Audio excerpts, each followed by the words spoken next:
Datang tanpa harta. Hujan turun tipis sore itu ketika Rania pertama kali menginjakan kaki di rumah mertuanya sebagai seorang istri sah. Bukan rumah biasa. Rumah itu besar, berpagar tinggi, dengan gerbang besi berukir emas. Halamannya luas, dipenuhi mobil-mobil mahal yang berkilau seperti pameran kendaraan. Lantai terasnya marmer putih mengkilap. Bahkan, suara langkah pun terasa memantul dan mengintimidasi. Rania menunduk menatap sandalnya yang sederhana. Hanya sepatu flat coklat tua yang sudah ia pakai bertahun-tahun. Di sampingnya, Arga, istrinya, menggenggam tangannya pelan. "Tenang, Ran, ini juga rumahmu sekarang." Rania tersenyum kecil, tapi hatinya tidak tenang. Sejak awal ia tahu pernikahan ini bukan sesuatu yang disambut hangat oleh keluarga Arga. Ia bukan anak orang kaya. Ayahnya sudah lama meninggal. Ibunya hanya penjual nasi uduk di pinggir jalan. Rumahnya kecil, dindingnya masih setengah papan. Ia tumbuh dengan sederhana, belajar dengan beasiswa, dan bekerja keras hingga menjadi guru honorer. Sementara Arga, putra sulung keluarga Santoso, pemilik perusahaan properti besar di kota itu. Pernikahan mereka terjadi karena cinta, bukan karena restu penuh. Dan hari ini adalah hari pertama Rania resmi tinggal di rumah keluarga Santoso. Pintu besar itu terbuka. Seorang wanita parubaya berdiri di sana. Anggun, berdandan rapi, kalung mutiara melingkar di lehernya. Tatapannya tajam, namun senyumnya tipis. Itu adalah Ratna Santoso, ibu mertua Rania. "Oh, sudah datang," ucapnya dingin. Bukan selamat datang, bukan masuklah. Hanya kalimat datar tanpa kehangatan. Arga mencium tangan ibunya. Rania ikut menunduk dan melakukan hal yang sama. Ratna menarik tangannya cepat. "Semoga kamu bisa menyesuaikan diri di sini. Di keluarga ini, kami terbiasa hidup dengan standar tertentu." Kalimat itu terdengar seperti peringatan. Rania menelan ludah. "Iya, Bu, saya akan berusaha." Ratna tersenyum tipis. "Berusaha saja tidak cukup." Kalimat itu seperti tamparan pertama. Malam pertama, meja makan keluarga Santosa lebih panjang dari ruang tamu rumah Rania dulu. Di sana sudah duduk ayah mertua, Pak Surya, pria berwajah tegas yang jarang berbicara. Lalu ada Dita, adik perempuan Arga yang mengenakan gaun mahal dan menatap Rania dari ujung kepala sampai kaki. "Jadi ini menantu kebanggaan keluarga kita," ucap Dita dengan nada ringan tapi menusuk. Arga menahi kursi untuk Rania. Ratna menatap pakaian Rania, gaun sederhana warna krem yang ia beli dari hasil menabung berbulan-bulan. "Kamu tidak punya pakaian yang lebih pantas untuk makan malam keluarga?" tanya Ratna. Rania terdiam. "Ini sudah yang terbaik yang saya punya, Bu." Sunyi. Dita terkekeh kecil. "Ya ampun, Kak Arga, kamu benar-benar nekat menikah tanpa memikirkan reputasi keluarga." Arga menatap adiknya tajam. "Cukup, Dit." Tapi Ratna belum selesai. "Kami tidak pernah melarang Arga menikah, tapi setidaknya sebagai menantu, kamu harus tahu diri. Keluarga kami sering menerima tamu penting. Jangan sampai orang bertanya-tanya kenapa menantu keluarga Santoso terlihat seperti ini." Seperti ini. Dua kata itu terasa lebih menyakitkan dari hinaan langsung. Rania menunduk. Ia mencoba menahan air mata. Harga dirinya mulai diinjak, perlahan. Kamar yang terpisah. Sempat, Rania berpikir ia dan Arga akan menempati kamar utama di lantai 2. Tapi Ratna punya rencana lain. "Kamar utama tetap untuk Arga. Kamu bisa pakai kamar tamu di belakang." Arga terkejut. "Bu, Rania istri saya." Justru karena itu, dia harus belajar dulu bagaimana menjadi bagian keluarga ini. Tidak semua orang bisa langsung masuk ke lingkaran utama. Lingkaran utama. Seolah-olah Rania hanyalah tamu yang diuji. Arga mencoba membela, tapi Rania menahan tangannya. "Tidak apa-apa," bisiknya. "Aku tidak ingin kamu bertengkar dengan ibu." Malam itu Rania tidur sendirian di kamar kecil di belakang rumah. Ia memeluk bantal dan menatap langit-langit. Bukan kamar mewah yang ia impikan. Bukan kehidupan indah seperti dongeng. Ia datang tanpa harta, tanpa mahar besar, tanpa warisan. Dan di rumah ini, itu berarti ia datang tanpa nilai. Hari-hari yang mengikis. Hari pertama menjadi menantu terasa seperti ujian tanpa akhir. Ratna mulai memberikan aturan. Bangun sebelum semua orang bangun. Pastikan sarapan tersedia tepat waktu. Jangan duduk sebelum orang tua selesai makan. Jangan terlalu banyak bicara di depan tamu. Rania menurut. Ia memasak, mencuci, membantu menyiapkan dokumen kantor kecil milik keluarga. Tapi tak pernah ada pujian. Yang ada hanya komentar. Nasinya terlalu lembek, tehnya kurang manis. Kamu ini benar-benar tidak terbiasa hidup layak ya. Setiap kalimat seperti duri kecil. Dita bahkan lebih terang-terangan. Kak Arga bisa saja menikah dengan anak pengusaha lain, tapi dia malah memilih, ya sudahlah. Kalimat itu tidak pernah selesai, lebih menyakitkan daripada yang diucapkan utuh. Ujian pertama. Suatu sore keluarga Santoso mengadakan makan malam dengan rekan bisnis penting. Ratna memanggil Rania. Malam ini kamu jangan banyak bicara. Berdiri saja di belakang dan bantu pelayan. Rania mengangguk. Tamu-tamu datang dengan pakaian mahal, parfum mahal dan tawa besar. Salah satu istri tamu menatap Rania. Ini siapa? Ratna menjawab dengan senyum diplomatis. Oh, hanya keluarga? Hanya keluarga. Tidak disebut sebagai menantu, tidak diperkenalkan dengan nama. Hanya keluarga. Rania berdiri di belakang, menuangkan minuman dengan tangan gemetar. Ia mendengar bisikan. Itu menantu baru ya? Kok sederhana sekali? Katanya dari keluarga biasa. Arga memang terlalu baik hati. Kata-kata itu menancap seperti jarum. Harga dirinya diinjak, perlahan, di depan banyak orang. Namun Rania tetap tersenyum. Ia tidak ingin mempermalukan Arga. Percakapan yang menghancurkan. Malam itu, setelah semua tamu pulang, Ratna memanggilnya ke ruang kerja. Kamu tahu kenapa saya tidak pernah setuju dengan pernikahan ini? Rania terdiam. Karena kamu tidak membawa apa-apa. Rania mengangkat wajahnya. Saya mungkin tidak punya uang, Bu, tapi saya punya niat baik. Ratna tertawa kecil. Niat baik tidak membayar tagihan. Kalimat itu memukul tepat di jantung. Arga yang terbelah. Arga mulai merasakan ketegangan. Ia mencintai Rania, tapi ia juga anak yang selalu patuh pada ibunya. Suatu malam ia berkata pelan, Ran, mungkin kamu bisa berhenti kerja dulu. Ibu merasa kurang pantas menantu keluarga Santoso jadi guru honorer. Rania menatapnya. Jadi sekarang pekerjaanku juga memalukan. Arga terdiam. Itulah pertama kalinya Rania merasa benar-benar sendirian. Ia datang tanpa harta. Kini bahkan pekerjaannya dianggap rendah. Harga dirinya tidak hanya diinjak oleh mertua, tapi mulai retak oleh orang yang paling ia cintai. Titik retak.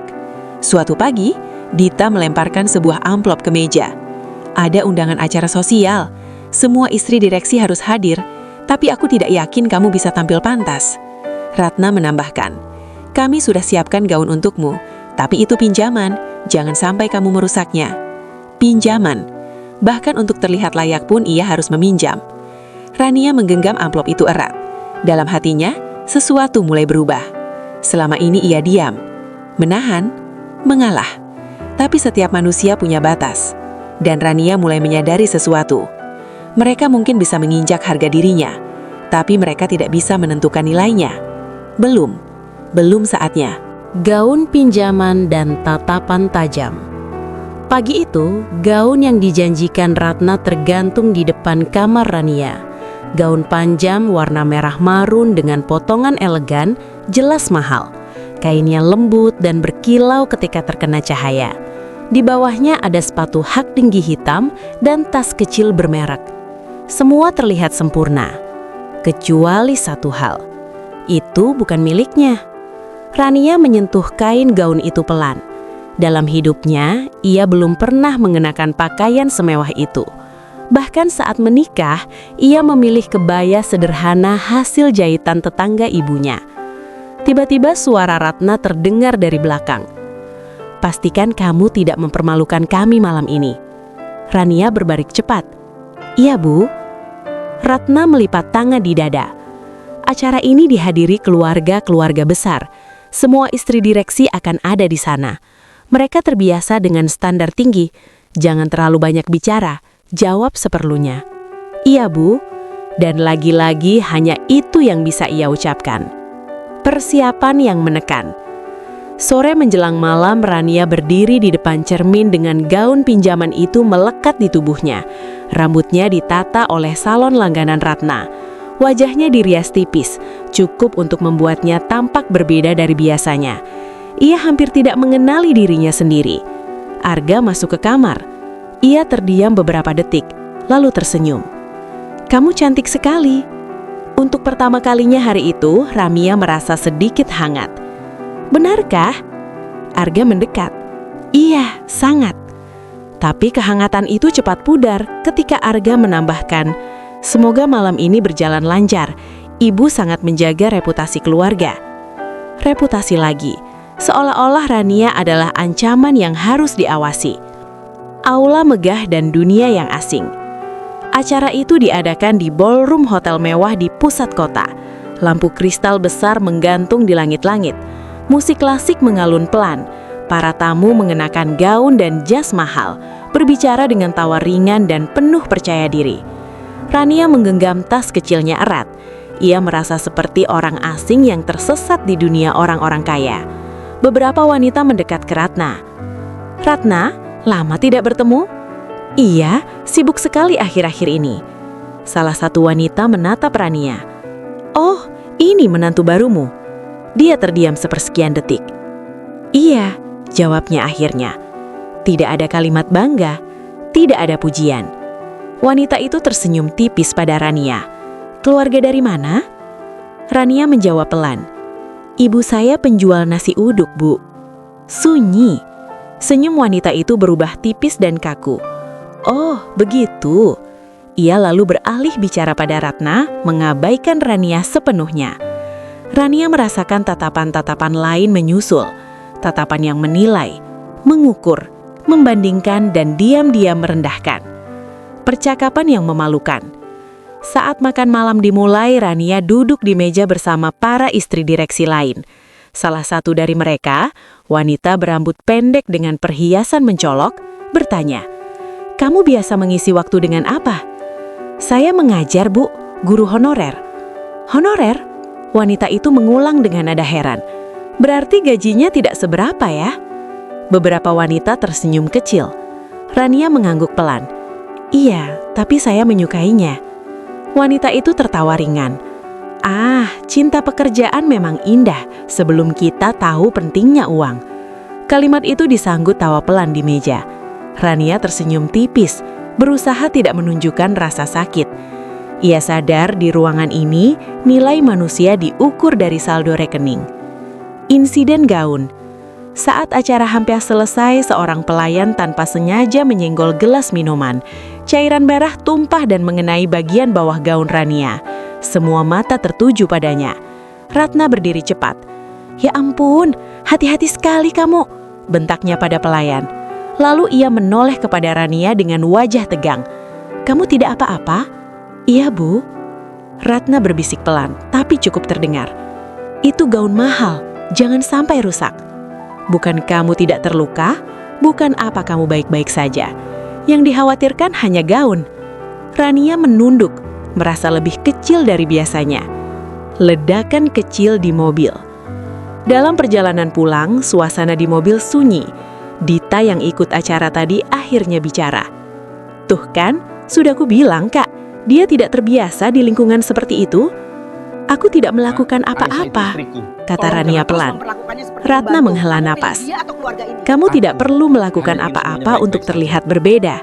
Itu sudah cukup." Kalimat itu seperti pisau. Arga menggenggam setir erat. "Sudahlah, Bu." Ratna menatap ke depan. "Arga, keluarga kita punya nama besar.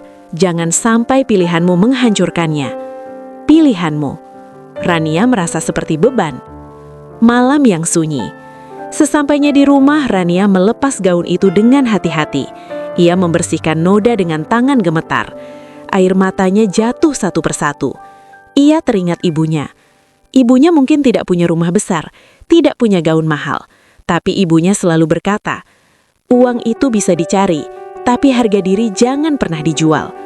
Hari ini Rania merasa harga dirinya diinjak-injak. Ia duduk di lantai kamar kecilnya dan menangis dalam diam. Arga masuk beberapa menit kemudian. Rania tidak menoleh. "Aku tahu ini sulit, tapi ibu hanya ingin yang terbaik." Rania mengangkat wajahnya. Matanya merah. Yang terbaik untuk siapa, Ga? Arga terdiam. Aku tidak pernah meminta hidup mewah. Aku hanya ingin dihargai. Sunyi panjang memenuhi ruangan. Untuk pertama kalinya, Arga tidak punya jawaban. Awal perubahan. Keesokan harinya Rania bangun lebih awal seperti biasa. Ia membuat sarapan, menata meja, menyiapkan kopi untuk ayah mertua. Semua berjalan seperti hari-hari sebelumnya. Tapi ada sesuatu yang berbeda. Kali ini Rania tidak menunduk ketika Dita lewat. Ia tidak gemetar saat Ratna memberi instruksi. Ada ketenangan baru di matanya. Bukan karena ia sudah kebal, tapi karena ia mulai mengerti. Ia mungkin tidak punya uang, tidak punya warisan, tidak punya jaringan bisnis, tapi ia punya pendidikan, ia punya kemampuan, ia punya harga diri. Dan mungkin sudah waktunya ia berhenti hanya diam. Saat Ratna berkata pagi itu, "Setelah ini ikut saya ke kantor. Ada beberapa berkas yang perlu dibereskan. Jangan sampai kamu salah." Rania menjawab dengan suara tenang. "Baik, Bu, tapi setelah itu saya akan tetap mengajar." Ratna berhenti langkahnya. "Kamu masih ingin kerja di tempat itu?" "Iya, itu pekerjaan saya." Ratna menatapnya tajam. Untuk pertama kalinya, Rania tidak mengalihkan pandangan. Di balik kelembutannya ada kekuatan yang mulai tumbuh, dan keluarga Santoso belum menyadari bahwa menantu yang mereka anggap tak berharga itu perlahan sedang menemukan nilainya sendiri. Balik pintu kantor. Pagi itu, untuk pertama kalinya, Rania ikut Ratna ke kantor pusat keluarga Santoso. Gedung itu menjulang tinggi di tengah kota. Dinding kaca memantulkan cahaya matahari pagi. Terlihat megah dan berwibawa. Di lobi, resepsionis menyapa Ratna dengan hormat. "Selamat pagi, Bu Ratna." Rania berdiri sedikit di belakang, mengenakan blus putih sederhana dan rok hitam yang rapi. Tidak semewah sekretaris-sekretaris di sana, tapi bersih dan profesional. Ratna meliriknya sekilas. "Jangan banyak bertanya, kerjakan saja apa yang saya suruh." "Iya, Bu." Lift membawa mereka ke lantai atas, tempat ruang direksi berada. Ruangan Ratna luas dengan meja kayu besar dan rak penuh map serta dokumen. Ratna meletakkan tasnya. Di meja itu ada berkas-berkas proyek. Urutkan berdasarkan tanggal, jangan sampai salah. Rania duduk dan mulai bekerja. Tangannya cekatan, matanya teliti membaca angka, tanggal, dan nama klien. Beberapa menit kemudian, ia mengernyit. Ada sesuatu yang janggal. Beberapa dokumen pembayaran terlihat tidak sinkron dengan laporan pemasukan. Nominalnya berbeda. Ada tanda tangan yang tidak konsisten. Ia menelan ludah. Apakah ia berani bicara? Kecurigaan yang diabaikan. Siang itu ketika Ratna kembali dari rapat, Rania memberanikan diri. "Bu, saya menemukan perbedaan angka di laporan proyek Cempaka Residence." "Apa maksudmu?" "Di laporan pemasukan tertulis 5 miliar, tapi di rincian pembayaran hanya tercatat 4,5 miliar. Ratna berjalan mendekat, mengambil berkas itu. "Kamu yakin?" "Iya, Bu. Ini juga ada tanda tangan yang berbeda." Ratna membaca sekilas, lalu menutup map itu. "Itu bukan urusanmu." "Tapi, Bu, kalau ini sampai diketahui?" Ratna memotong. "Kamu pikir kamu lebih paham bisnis daripada kami?" Nada suaranya tajam. Rania terdiam. "Aku membawamu ke sini bukan untuk mengajari kami. Lakukan saja tugas sederhana yang kuberikan." Rania menunduk lagi. Namun di dalam hatinya kegelisahan tumbuh. Masalah yang meledak. 2 minggu kemudian, kantor keluarga Santoso gempar. Pak Surya memanggil seluruh direksi ke ruang rapat. Proyek Cempaka Residence mengalami kekurangan dana 500 juta. Audit internal menemukan selisih besar. Ruangan menjadi tegang. Ratna terlihat pucat.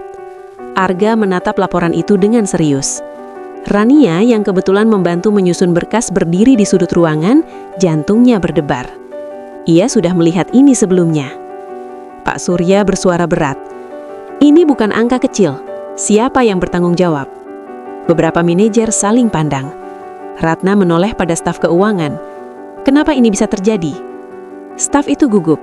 Kami tidak menyadari selisihnya, Bu. Arga membuka halaman laporan. Tanda tangan di sini berbeda, seperti dipalsukan. Rania menggigit ludah. Haruskah ia bicara? Suara yang akhirnya keluar. Suasana semakin panas. Pak Surya memukul meja ringan. Ini perusahaan ini tidak boleh dipermalukan karena kelalaian. Tanpa sadar, Rania melangkah maju. Maaf, Pak. Semua kepala menoleh kepadanya. Ratna langsung menatap tajam. Kamu tidak perlu ikut campur. Tapi Pak Surya mengangkat tangan. Biarkan dia bicara. Rania menarik nafas. 2 minggu lalu, saya melihat perbedaan angka di laporan itu. Saya sudah menyampaikannya ke Bu Ratna. Ruangan sunyi. Ratna membeku. Arga menatap Rania dengan kaget. Kamu yakin? Tanya Pak Surya. Iya, Pak. Selisihnya sama, 500 juta. Beberapa detik terasa seperti jam. Akhirnya Ratna bersuara. Saya mengira itu hanya kesalahan kecil, tidak menyangka sebesar ini. Nada suaranya berubah defensif. Pak Surya menatap Ratna lama. Kita akan lakukan audit menyeluruh. Tidak ada yang ditutup-tutupi. Rania mundur perlahan. Tangannya gemetar.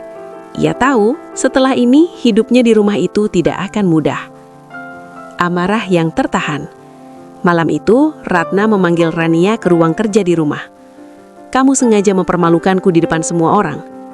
Rania menggeleng cepat. Saya hanya ingin perusahaan selamat, Bu. Kamu tahu tidak bagaimana rasanya dipertanyakan di depan suami dan anak sendiri? Air mata Ratna hampir jatuh, tapi ia menahannya. Rania terdiam. Saya sudah menyampaikannya ke ibu sebelumnya. Kamu bisa diam, tidak perlu membesar-besarkan. Rania menatap lantai. Ia tahu apapun yang ia lakukan akan salah di mata Ratna. Arga yang mulai melihat. Di kamar, Arga duduk diam. Kamu benar waktu itu? Tanyanya pelan. Iya. Kenapa tidak bilang kepadaku? Rania tersenyum pahit. Aku sudah bilang ke ibu, tapi dianggap bukan urusanku. Arga menunduk. Untuk pertama kalinya, ia melihat sesuatu yang selama ini ia abaikan. Rania tidak bodoh, tidak ceroboh, tidak memalukan. Ia hanya tidak kaya, dan mungkin selama ini keluarganya yang buta. Hasil audit. Beberapa hari kemudian, hasil audit keluar. Selisih dana itu bukan kesalahan kecil. Ada manipulasi dari salah satu manajer proyek yang memanfaatkan kelengahan laporan. Jika tidak segera ditemukan, kerugian bisa mencapai miliaran. Pak Surya memanggil Rania secara pribadi. Kamu teliti. Rania terkejut. Saya hanya membaca laporan, Pak. Pak Surya mengangguk. Itu sudah lebih dari cukup. Kalimat itu sederhana, tapi bagi Rania, itu adalah pengakuan pertama yang ia terima sejak masuk keluarga itu. Retakan di dinding kesombongan. Ratna mulai menyadari sesuatu. Menantu yang dianggap tidak membawa apa-apa itu justru menyelamatkan reputasi perusahaan. Namun, harga dirinya terlalu tinggi untuk langsung mengakui. Dita pun mulai diam setiap Rania lewat. Di meja makan malam, suasana terasa berbeda. Tidak ada pujian, tapi juga tidak ada sindiran. Sunyi yang canggung. Rania tetap melayani seperti biasa. Namun kali ini, ketika Ratna berkata besok ikut saya lagi ke kantor, nada suaranya tidak setajam dulu. Dan Rania menjawab dengan tenang. Baik, Bu. Di dalam hatinya, ia tahu ini belum akhir. Masalah perusahaan belum selesai. Dan perlahan, perannya akan semakin besar. Mereka mungkin masih melihatnya sebagai menantu tak berharga. Tapi retakan pertama sudah muncul di dinding kesombongan keluarga Santoso. Dan retakan itu akan semakin melebar ketika harga diri diuji. Setelah insiden audit itu, suasana di rumah keluarga Santoso berubah. Tapi bukan menjadi hangat. Justru terasa lebih tegang. Ratna tidak lagi terang-terangan menyindir Rania di meja makan. Dita juga mulai menahan komentar sinisnya. Namun, diam mereka bukan berarti penerimaan. Itu adalah diam yang penuh gengsi. Undangan yang menggetarkan. Suatu sore, Pak Surya mengumumkan sesuatu di ruang keluarga. Bulan depan kita akan presentasi besar dengan investor luar kota. Nilainya sangat besar. Jika berhasil, perusahaan akan kembali stabil. Arga mengangguk serius. Ratna terlihat tegang. Pak Surya melanjutkan, kita tidak boleh melakukan kesalahan sedikit pun. Tatapannya sempat singgah pada Rania, sekilas. Rania merasakan tekanan itu. Seolah-olah tanpa diucapkan, semua orang berpikir, jangan sampai menantu ini membuat masalah lagi. Rencana yang tidak disangka. Beberapa hari kemudian di kantor, Ratna menerima kabar mengejutkan. Manajer marketing utama mereka tiba-tiba mengundurkan diri karena alasan keluarga. Padahal dialah yang seharusnya menyusun presentasi investor. Ruangan direksi menjadi panik. Kita tidak punya waktu mencari pengganti, kata Arga. Pak Surya mengusap pelipisnya. Ratna terlihat frustrasi. Tanpa sadar, Rania yang sedang merapikan berkas berkata pelan, "Kalau boleh, saya bisa membantu menyusun materi presentasi." Semua terdiam. Ratna menoleh cepat. "Kamu?" "Saya dulu sempat membantu kepala sekolah menyusun proposal kerjasama. Saya juga terbiasa membuat materi ajar dan presentasi." Dita yang kebetulan datang tertawa kecil. "Ini bukan proposal kegiatan sekolah ya?" Wajah Rania memanas, tapi ia tetap berdiri tegak. "Saya tidak bilang saya ahli, tapi saya bisa mencoba." Sunyi beberapa detik. Pak Surya akhirnya berkata, "Kita tidak punya banyak pilihan, coba saja." Ratna terlihat ingin menolak, tapi keadaan memaksa. Malam-malam tanpa tidur. Sejak hari itu Rania pulang paling malam. Ia mempelajari data perusahaan, menganalisis grafik, menyusun ulang alur presentasi. Ia membaca buku bisnis yang ia pinjam dari perpustakaan. Menonton video pembelajaran diam-diam di ponselnya. Arga melihat istrinya yang hampir tidak tidur. "Kamu tidak perlu membuktikan apa-apa," katanya suatu malam. Rania tersenyum lelah. "Aku tidak sedang membuktikan, aku hanya ingin membantu." Namun, jauh di dalam hatinya, ia memang ingin membuktikan satu hal. Bahwa nilainya tidak ditentukan oleh jumlah uang yang ia bawa saat menikah. Hari presentasi. Hari itu datang. Investor dari luar kota duduk rapi di ruang rapat utama. Mereka tampak profesional dan kritis. Arga memulai presentasi dengan percaya diri. Lalu tiba pada bagian strategi pemasaran, bagian yang disusun ulang oleh Rania. Arga sempat ragu. Namun Rania mengangguk pelan dari kursinya. Ia percaya pada kerja kerasnya. Arga melanjutkan sesuai susunan yang dibuat Rania. Strategi itu berbeda dari biasanya. Lebih sederhana, lebih realistis. Fokus pada penguatan citra dan transparansi setelah kasus selisih dana. Investor terlihat tertarik. Salah satu dari mereka bertanya, "Strategi ini ide siapa?" Ruangan kembali sunyi. Arga menoleh sekilas pada Rania. Untuk pertama kalinya, ia tidak ingin menyembunyikan kebenaran. "Istri saya yang membantu menyusunnya."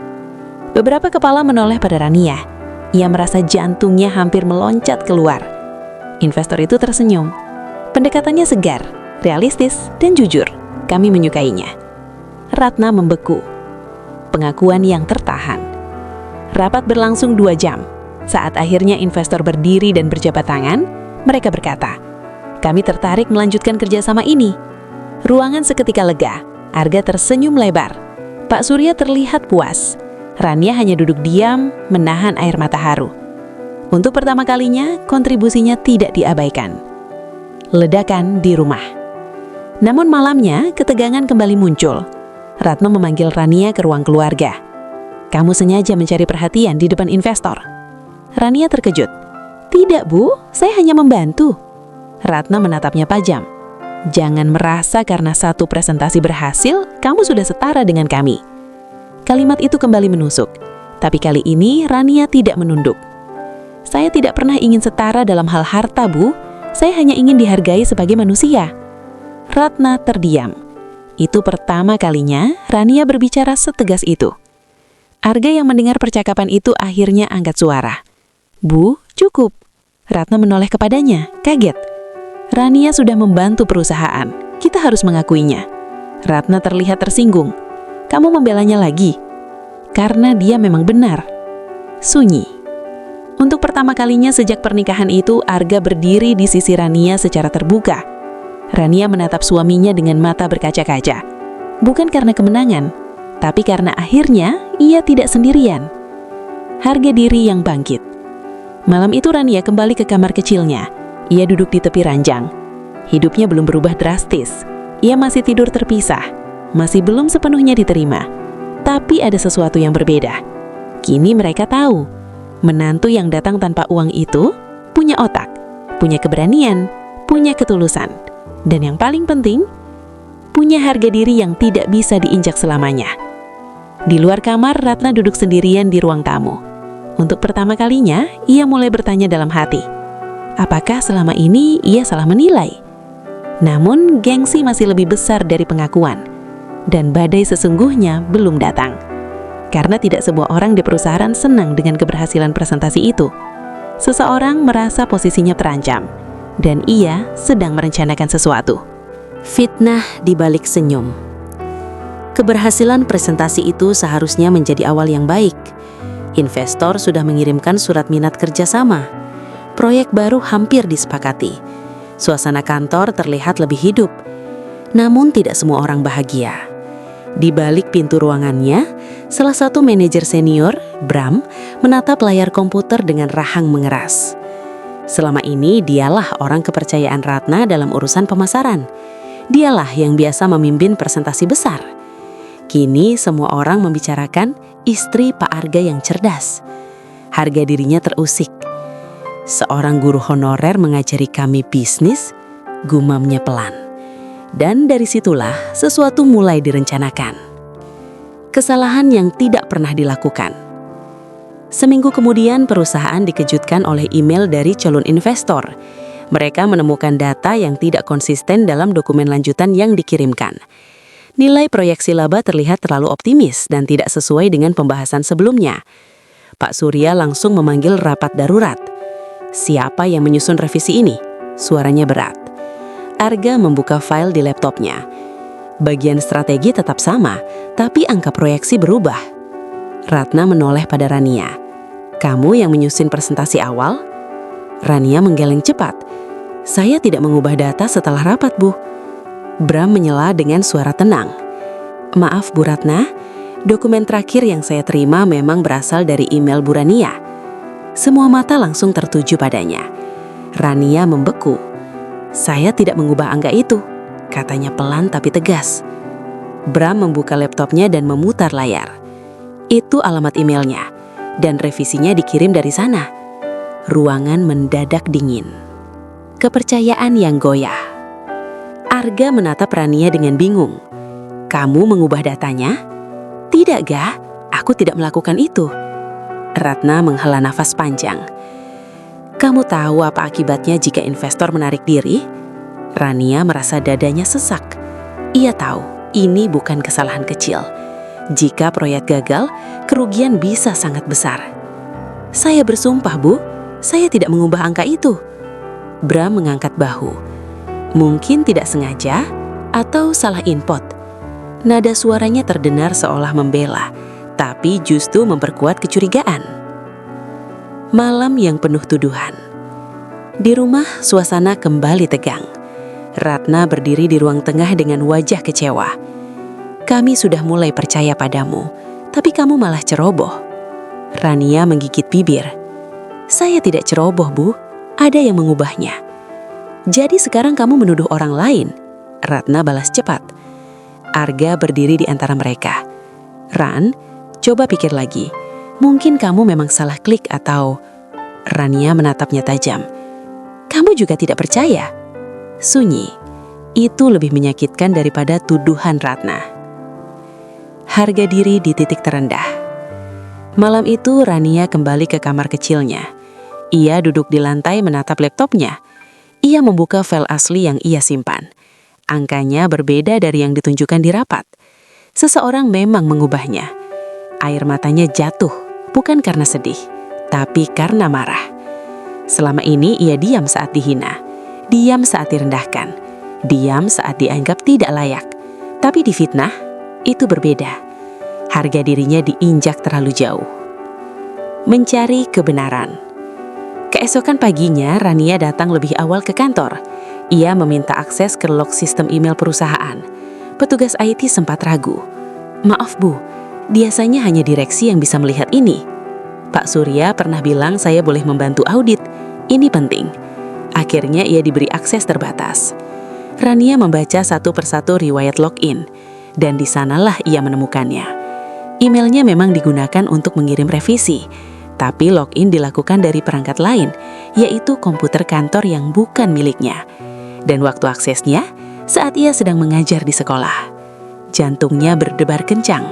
Ia mencetak bukti itu. Rapat penentuan. Siang itu rapat kembali digelar untuk menentukan langkah terhadap investor. Pak Surya terlihat muram. Kita harus menjelaskan kesalahan ini sebelum terlambat. Sebelum keputusan dibuat, Rania berdiri. Pak, saya punya bukti. Ratna menghela nafas kesal. Sudah cukup. Tapi tolong beri saya kesempatan terakhir. Pak Surya mengangguk. Rania menyerahkan printout log system. Email saya digunakan dari komputer kantor jam 10 pagi. Saat itu saya mengajar. Ini jadwal mengajar saya. Bisa dikonfirmasi. Ruangan hening. Arga membaca cepat file itu. Ini benar. Login dari komputer marketing. Semua mata perlahan beralih ke Bram. Wajahnya menegang. Itu mungkin kesalahan sistem. Petugas IT dipanggil. Setelah dicek, ternyata benar. Perubahan data dilakukan dari komputer Bram. Dan yang lebih parah, angka proyeksi sengaja diperbesar-besarkan agar terlihat seolah strategi Rania terlalu ambisius. Tujuannya jelas, membuatnya terlihat tidak kompeten. Kebenaran terbuka. Pak Surya berdiri perlahan. Kenapa kamu lakukan ini? Bram terdiam beberapa saat, lalu berkata pelan. Saya hanya tidak ingin perusahaan dipermalukan oleh orang tidak berpengalaman. Ratna berbeku. Arga mengepal tangan. Pak Surya bersuara tegas. Yang mempermalukan perusahaan bukan orang miskin, tapi orang yang tidak jujur. Bram akhirnya diberhentikan hari itu juga. Rapat selesai. Investor diberi penjelasan lengkap dan menghargai transparansi perusahaan. Kerjasama tetap berjalan. Rania berdiri di luar ruang rapat dengan perasaan campur aduk. Ratna mendekati Rania. Beberapa detik mereka hanya saling diam. Lalu Ratna berkata pelan, hampir tak terdengar. Kamu benar. Dua kata sederhana, tapi bagi Rania itu seperti hujan setelah kemarau panjang. Ia tidak tersenyum lebar, tidak membalas dengan sindiran. Ia hanya menjawab pelan. Saya tidak pernah ingin melawan, Bu. Saya hanya ingin dipercaya. Ratna tidak menjawab, namun untuk pertama kalinya tatapannya tidak lagi penuh kecurigaan. Harga diri yang tidak bisa dibeli. Malam itu, Rania berdiri di balkon kecil belakang rumah. Angin malam menyentuh wajahnya. Ia sadar sesuatu. Mereka bisa meremehkannya karena ia miskin. Bisa menghina karena ia tidak membawa mahar besar. Bisa meragukan karena latar belakangnya sederhana. Tapi mereka tidak bisa mencuri integritasnya. Dan hari ini, ia tidak hanya mempertahankan nama perusahaan, ia mempertahankan harga dirinya. Namun perjalanan belum selesai, karena badai berikutnya bukan datang dari kantor, melainkan dari dalam rumah itu sendiri. Rumah yang tak lagi sama.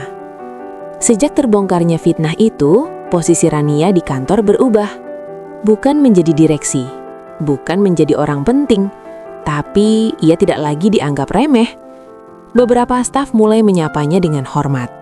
Bahkan petugas IT yang dulu ragu, kini tersenyum ketika ia lewat. Namun perubahan di kantor tidak serta-merta mengubah keadaan di rumah. Rumah besar keluarga Santoso itu tetap terasa dingin. Retakan dalam hubungan.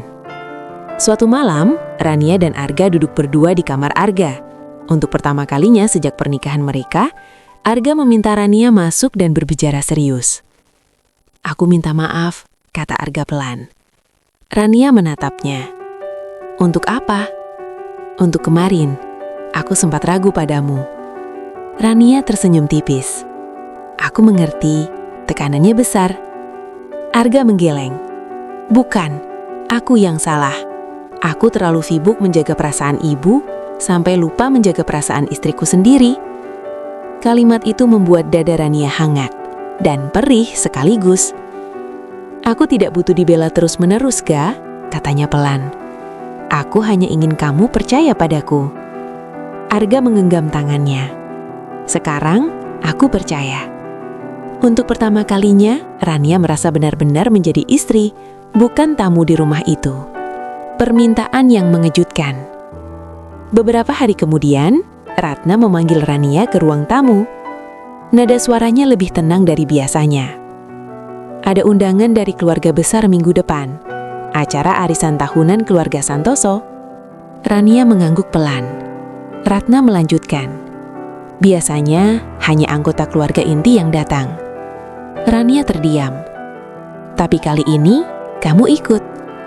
Kalimat itu sederhana, namun bagi Rania itu seperti pintu kecil yang akhirnya terbuka. Iya Bu, jawabnya pelan. Luka lama yang terungkap.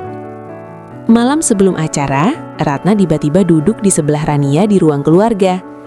Tanpa basa-basi, ia berkata, "Kamu tahu kenapa aku sangat keras padamu?" Rania terdiam. "Dulu, aku juga bukan berasal dari keluarga kaya." Rania terkejut. Ratna menatap kosong ke depan. "Aku menikah dengan ayah Arga saat perusahaannya baru mulai. Keluarga suamiku dulu tidak menganggapku layak. Mereka meremehkanku, menghina orang tuaku." Suara Ratna sedikit bergetar. "Aku berjuang bertahun-tahun untuk dihargai. Dan ketika akhirnya keluarga ini besar, aku takut semuanya runtuh karena pilihan yang salah." Rania mendengarkan dengan hati yang pelan-pelan melunak. "Jadi, ibu takut saya akan menjatuhkan nama keluarga?" Ratna mengangguk tipis. "Aku tidak ingin kamu merasakan apa yang dulu kurasakan. Tapi mungkin caraku salah." Sunyi mengisi ruangan. Untuk pertama kalinya, Rania melihat sisi rapuh dari wanita yang selama ini terlihat kuat dan dingin. Acara keluarga besar. Hari arisan itu tiba. Rumah keluarga besar Santoso dipenuhi tamu. Saudara jauh, sepupu, paman, bibi, semuanya hadir dengan pakaian mewah dan percakapan penuh gengsi. Bisik-bisik mulai terdengar saat Rania masuk bersama Arga dan Ratna. "Itu menantu yang dari keluarga biasa itu ya?" "Iya, katanya ibunya cuma penjual nasi." Rania mendengar semuanya. Tapi kali ini ia tidak menunduk. Ia berdiri di samping Arga dengan kepala tegak. Salah satu tante mendekat dan berkata sinis, "Wah, Ratna, menantumu sederhana sekali ya." Ratna menatap wanita itu beberapa detik. Lalu dengan suara tegas, ia berkata, "Dia memang sederhana, tapi dia menyelamatkan perusahaan kami dari kerugian besar." Ruangan mendadak sunyi. Rania menoleh kaget. Itu pertama kalinya Ratna membelanya di depan orang lain, dan bukan dengan terpaksa. Pengakuan yang mengubah segalanya. Sepanjang acara, beberapa kerabat mulai mendekati Rania. Bukan lagi dengan tatapan merendahkan, tapi dengan rasa ingin tahu. "Kamu benar yang menemukan kesalahan laporan itu?" Rania menjawab dengan rendah hati. "Saya hanya membaca dengan teliti." Ratna berdiri di dekatnya, dan untuk pertama kalinya, ia tidak menjaga jarak. Keputusan besar. Malam itu, setelah semua tamu pulang, Ratna memanggil seluruh keluarga ke ruang tengah. "Aku sudah berpikir lama," katanya. Arga dan Pak Surya menatapnya. Mulai sekarang, Rania tidak akan lagi tinggal di kamar belakang. Rania terkejut. Dia istri Arga, tempatnya di samping suaminya. Air mata Rania hampir jatuh. Ini bukan soal kamar, ini soal pengakuan. Ratna menatapnya langsung. "Aku tidak bisa mengubah masa lalu, tapi aku bisa berhenti merendahkanmu." Sunyi. Lalu Pak Surya mengangguk setuju. Arga senyum lebar dan menggenggam tangan Rania erat. Badai terakhir yang mendekat. Tapi kebahagiaan itu belum sempurna, karena di luar sana proyek besar mereka hampir memasuki tahap final, dan investor meminta satu syarat tambahan. Mereka ingin satu perwakilan keluarga Santoso memimpin langsung cabang baru di luar kota. Artinya, seseorang harus pindah, dan nama yang disebut pertama kali adalah Arga. Jika Arga pergi, Rania harus ikut. Dan itu berarti meninggalkan rumah yang baru saja mulai menerimanya. Malam itu, Rania berdiri di kamar yang kini resmi menjadi miliknya bersama Arga. Ia sadar satu hal. Kadang untuk benar-benar dihargai, kita harus siap meninggalkan tempat yang dulu meremehkan kita. Apakah ia akan pergi atau tetap bertahan di rumah yang akhirnya mulai berubah? Pergi atau bertahan? Nama Arga resmi diajukan sebagai pimpinan cabang baru di luar kota. Cabang itu bukan proyek kecil, nilainya besar, resikonya tinggi. Jika berhasil, perusahaan akan melesat. Jika gagal, nama keluarga Santoso bisa tercoreng lagi. Malam setelah pengumuman itu, suasana rumah kembali tegang. Pak Surya duduk di ruang kerja dengan wajah serius. Ratna berdiri di dekat jendela, memandang halaman. "Kita tidak punya banyak pilihan," kata Pak Surya. "Investor ingin orang keluarga sendiri yang memimpin." Arga mengangguk kelan. "Saya siap, Pak." Rania menatap suaminya. Ia tahu ini kesempatan besar, tapi juga pengorbanan besar. Percakapan suami istri. Di kamar, Arga duduk di tepi ranjang. "Kamu keberatan kalau kita pindah?" tanyanya pelan. Rania tidak langsung menjawab. Ia baru saja benar-benar diterima di rumah itu. Baru saja mendapatkan pengakuan. Baru saja berhenti tidur di kamar belakang. "Kalau itu baik untuk masa depanmu, aku ikut," jawabnya akhirnya. Arga menatapnya. "Bukan hanya untukku, untuk kita." Rania menyesam tipis. Ia sadar, hidupnya tidak lagi hanya tentang diterima atau tidak oleh mertua. Ia sudah membuktikan nilainya. Kini pilihannya adalah membangun masa depan. Ketakutan Ratna. Keesokan harinya, Ratna memanggil Arga dan Rania. "Kalian benar-benar akan pergi?" tanyanya. Nada suaranya berbeda. Ada kecemasan di dalamnya.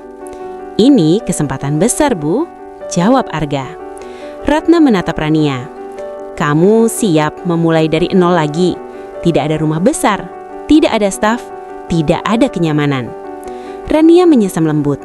"Saya dulu memang tidak pernah punya semua itu, Bu." Ratna terdiam. Kalimat itu sederhana, tapi mengandung makna dalam. Pertemuan yang mengubah pandangan. Arga dan Rania datang langsung ke lokasi. Mereka bertemu perwakilan warga di balai kecil sederhana. Tidak ada jas mahal, tidak ada meja kaca besar. Hanya kursi plastik dan kipas angin tua. Arga sempat canggung, namun Rania berbicara lebih dulu. "Kita tidak datang untuk menggusur, kita ingin mencari jalan tengah." Warga awalnya penuh curiga, tapi ketika Rania mendengarkan satu persatu keluhan mereka tentang akses jalan, kompensasi, dan lapangan kerja, suasana perlahan mencair. Arga menambahkan solusi. Perusahaan akan membangun akses umum dan memprioritaskan warga sekitar sebagai tenaga kerja. Beberapa hari kemudian, kesepakatan dicapai. Tanpa konflik, tanpa ancaman. Ketika laporan itu disampaikan di rumah, Pak Surya terlihat puas. Ratna menatap Rania dengan mata berbeda. "Pendekatanmu berhasil." Rania hanya menyesam. Momen yang menyentuh. Malam sebelum keberangkatan, Ratna mengetuk kamar Arga dan Rania. Ia membawa sebuah kotak kecil. "Ini kalung keluarga. Biasanya diberikan pada menantu yang dianggap benar-benar bagian dari keluarga." Rania tertegun. Ratna menyerahkannya dengan tangan sedikit gemetar. "Aku salah menilaimu sejak awal." Air mata Rania jatuh tanpa bisa tertahan. "Terima kasih, Bu." Ratna menatapnya dalam. "Kamu tidak membawa harta saat datang ke rumah ini, tapi kamu membawa sesuatu yang jauh lebih mahal." Rania menyesam di tengah tangisnya. "Apa itu, Bu?" Ratna menjawab pelan. "Integritas." Pergi dengan kepala tegak. Keesokan harinya, mobil yang membawa Arga dan Rania keluar dari gerbang rumah Santoso. Kali ini, Rania tidak merasa seperti tamu. Ia pergi sebagai bagian keluarga, sebagai menantu yang dulu diremehkan, sebagai perempuan yang diinjak harga dirinya, namun tidak pernah membiarkannya hancur. Ia menatap rumah itu untuk terakhir kalinya sebelum jarak memisahkan. Dalam hatinya, ia berkata, "Aku tidak lagi butuh pembuktian, aku sudah tahu nilainya." Dan perjalanan baru mereka mulai. Namun satu bab terakhir masih menunggu, karena keberhasilan sesungguhnya belum sepenuhnya tiba. Nilai yang tak bisa dibeli. Penutup. Kota baru itu tidak semewah kota tempat keluarga Santoso tinggal. Rumah dinas yang disediakan perusahaan lebih kecil. Tidak ada marmer mengkilap, tidak ada lampu kristal besar, tidak ada pelayan yang siap membantu. Hanya rumah 2 lantai sederhana dengan halaman kecil di depan. Namun bagi Rania, Rumah itu terasa hangat. Untuk pertama kalinya sejak menikah, ia benar-benar tinggal berdua dengan suaminya, tanpa tatapan menilai, tanpa bisik-bisik merendahkan. Awal yang tidak mudah, cabang baru tidak langsung berjalan mulus. Beberapa karyawan lama menolak perubahan sistem transparansi yang diterapkan Arga. Mereka terbiasa dengan cara lama, yang tidak selalu bersih. Rania ikut membantu dari belakang layar. Ia menyusun sistem administrasi lebih rapi, mengatur pelatihan karyawan, bahkan membuka kelas kecil gratis untuk anak-anak warga sekitar setiap sore. "Kenapa kamu repot-repot mengajar lagi?" tanya Arga suatu malam. Rania tersenyum, "Karena aku tidak pernah berhenti menjadi guru." Ia sadar, uang dan jabatan bisa berubah, tapi jati dirinya tidak. Hasil yang perlahan terlihat. 6 bulan berlalu, cabang baru mulai menunjukkan keuntungan stabil. Hubungan dengan warga sekitar semakin baik, investor puas dengan perkembangan proyek. Laporan keuangan bersih, tidak ada lagi selisih misterius. Tidak ada manipulasi. Pak Surya beberapa kali datang meninjau. Ia berdiri di kantor cabang melihat papan laporan yang tertata rapi. "Kalian melakukan pekerjaan bagus," katanya pada Arga. Lalu ia menoreh pada Rania. "Dan kamu masih membantu seperti biasa?" Rania tersenyum rendah hati. "Saya hanya mendukung, Pak." Pak Surya mengangguk pelan. "Kamu lebih dari itu." Pengakuan terbesar. Setahun setelah mereka pindah, keluarga besar Santoso mengadakan pertemuan tahunan. Kali ini bukan di rumah lama, melainkan di aula proyek baru. Hasil kerja keras cabang yang dipimpin Arga. Semua keluarga hadir.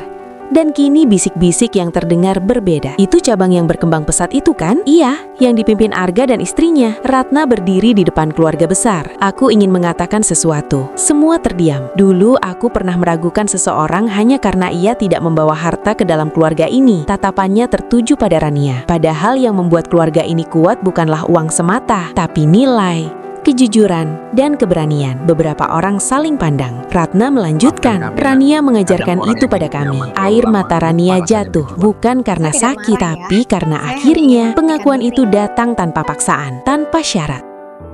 Percakapan yang menyentuh. Setelah acara, Ratna mendekati Rania. "Kamu tahu apa yang paling membuatku malu?" Rania menggeleng pelan. "Aku dulu takut kamu mempermalukan keluarga ini karena kamu miskin. Tapi justru aku yang hampir mempermalukan keluarga karena kesombonganku." Rania menggenggam tangan mertuanya. "Kita semua belajar, Bu." Ratna tersenyum tipis. Dan untuk pertama kalinya, pelukan itu datang tulus. Buah dari ketulusan. Beberapa waktu kemudian, Rania mendapat kabar menggembirakan. Ia hamil. Arga hampir menangis saat mendengar berita itu. "Kita akan jadi orang tua," bisiknya bahagia. Rania tersenyum, memegang perutnya yang masih datar. Ia teringat masa kecilnya, rumah kecil, ibu yang bekerja keras. Ia berjanji dalam hati, anaknya nanti mungkin tidak tumbuh dalam kemewahan berlebihan, tapi akan tumbuh dalam lingkungan yang penuh penghargaan. Makna sesungguhnya. Suatu sore, Rania duduk di teras rumah kecilnya. Matahari senja menyinari wajahnya. Ia teringat hari pertama ia datang ke rumah keluarga Santoso. Ia datang tanpa harta, tanpa mahar besar, tanpa koneksi. Ia dihina, diremehkan, diragukan. Harga dirinya diinjak berkali-kali. Namun, hari ini,